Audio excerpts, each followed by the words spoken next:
भगवान बुद्ध की यह बात सुनकर उसका दिमाग खुल जाता है और जब वह शांति से बैठकर सोचता है तो उसे अपनी ही गलती नज़र आती है। नमस्कार दोस्तों, मैं चंद्रशेखर आप सभी को एक कहानी सुनाऊंगा जो भगवान गौतम बुद्ध के जीवन पर आधारित है। तो चलिए दोस्तों, हम शुरू करते हैं ये कहानी। बहुत समय पहले की बात है। एक बहुत गरीब इंसान था। उसके साथ उसकी पत्नी और 2 छोटे छोटे बच्चे भी थे। उसका अपने परिवार का पालन पोषण करना बहुत कठिन हो गया था। उसका दिमाग काम नहीं कर रहा था और मन भी अशांत रहने लगा। तभी उसने अपने घर छोड़ने का फैसला लिया। एक रात जब उसकी पत्नी और दोनों बच्चे सो रहे थे तो वो चुपचाप घर से चला गया। रात में बिना किसी मंजिल के वो आदमी चलता रहा। तभी अचानक उसने देखा कि एक नदी के किनारे भगवान गौतम बुद्ध अपने शिष्यों के साथ बैठे हैं। उसी वक्त उसने निर्णय लिया कि वह अब सन्यासी हो जाएगा और भगवान बुद्ध का शिष्य बनकर यहीं रह जाएगा।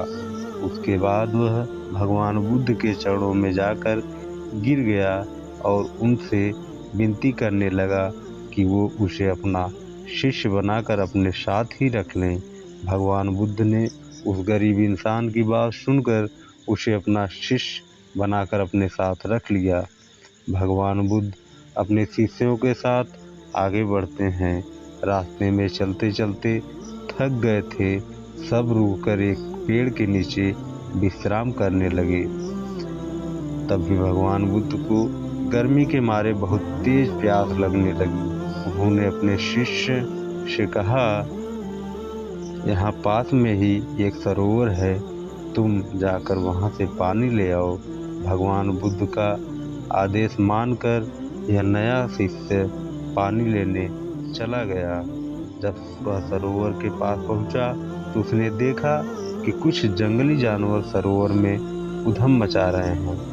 जैसे ही वह सरोवर के पास गया, सारे जानवर वहाँ से भाग जाते हैं, लेकिन सरोवर में कीचड़, सड़े गले पत्ते ऊपर तैरने लगे, जिसके कारण पानी गंदा दिखने लगा।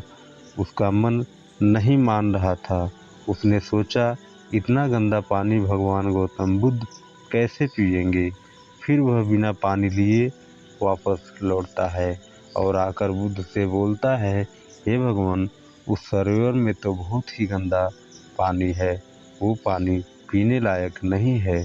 अपने शिष्य की बात सुनकर भगवान गौतम बुद्ध ने थोड़ी देर चुप होकर फिर बोले, जाओ उसी सरोवर से पानी लेकर आओ। भगवान बुद्ध का आदेश मानकर वह वापस से सरोवर की तरफ चला गया, लेकिन वह मन में यही सोच रहा था कि भगवान बुद्ध इतने गंदे पानी को कैसे पिएंगे। जैसे ही वह सरोवर के पास गया, वह ये देखकर चौंक गया कि सरोवर का पानी एकदम निर्मल और स्वच्छ हो गया है और अपने स्वभाव में बह रहा है। उसने पानी लिया और भगवान बुद्ध के पास आते ही उनसे प्रश्न करता है, हे भगवान, थोड़ी देर पहले यह सरोवर का पानी बहुत मैला था और अब यह बिल्कुल साफ हो गया है। फिर बुद्ध ने उसे समझाते हुए कहा, जब जानवर पानी में उधम मचाते हुए खेल रहे थे तो सरोवर का कीचड़ उभरकर ऊपर चला आया था, लेकिन कुछ देर शांत रहने पर कीचड़ फिर से नीचे बैठ गया और पानी पहले जैसे फिर से निर्मल और स्वच्छ हो गया। ठीक इसी तरह से हमारे मन की स्थिति भी ऐसी ही होती है। जीवन की कठिनाइयों और भाग दौड़ हमारे मन में उथल पुथल पैदा कर देती हैं, जिसके कारण हम बिना सोचे समझे गलत निर्णय ले लेते हैं। लेकिन कोई भी निर्णय लेने से पहले अगर हम अपने चित्त को शांत रखें और धैर्यपूर्वक बैठकर सोचें तो हमारे मन की वो उथल पुथल भी पानी के कीचड़ की तरह नीचे बैठ जाती है और तब हम जो भी निर्णय लेते हैं वो हमेशा सही होता है।